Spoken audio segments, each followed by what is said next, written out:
السلام علیکم دوستو، آپ دیکھ رہے ہیں وظائف الطاریہ اور میں ہوں حافظ محمد بلال شاہ۔ دوستو، آج ہم آپ کو جو بتائیں گے وہ من و سلوہ جو حضرت موسیٰ علیہ السلام کی قوم پر آسمان سے اترتا تھا، اس کا کیا واقعہ ہے کہ جب حضرت موسیٰ علیہ السلام 6 لاکھ بنی اسرائیل کے افراد کے ساتھ میدان طیہ میں مقیم تھے تو اللہ تعالیٰ نے ان لوگوں کے کھانے کے لیے آسمان سے 2 کھانے اتارے۔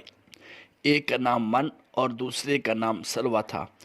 من بالکل سفید شہد کی طرح ایک حلوہ تھا یا سفید رنگ کی شہد ہی تھی جو روزانہ آسمان سے بارش کی طرح برستی تھی، اور سلوہ پکی ہوئی بٹیریں تھیں جو دھکنی ہوا کے ساتھ آسمان سے نازل ہوا کرتی تھیں۔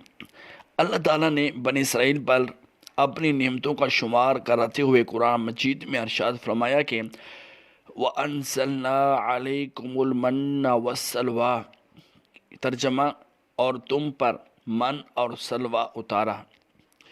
اس من و سلوہ کے بارے میں حضرت موسیٰ علیہ السلام کا یہ حکم تھا کہ روزانہ تم لوگ اس کو کھا لیا کرو اور کل کے لیے ہرگز اس کا ذخیرہ مت کرنا۔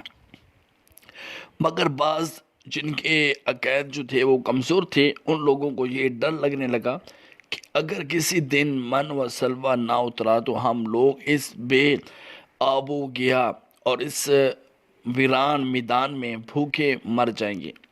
چنانچہ ان لوگوں نے کچھ چھپا کر کل کے لیے رکھ لیا، تو نبی کی نافرمانی سے ایسی نحوست پھیل گئی کہ جو کچھ لوگوں نے کل کے لیے جمع کیا تھا وہ سب سڑ گیا اور آئندہ کے لیے اس کا اترنا بند ہو گیا۔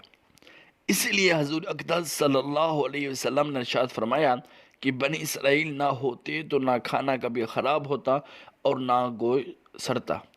کھانے کا خراب ہونا اور گوشت کا سڑنا اسی تاریخ سے شروع ہوا، ورنہ اس سے پہلے نہ کھانا بگڑتا تھا نہ گوشت سڑتا تھا۔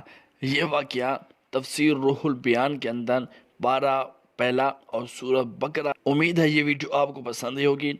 ویڈیو پسند آئے تو لائک کریں، شیئر کریں اور کامنٹ میں ہمیں اپنی رائے ضرور دیجیے گا، اور ہمارا چینل وظائف الطاریہ کو ضرور سبسکرائب کیجیے گا۔ اللہ حافظ۔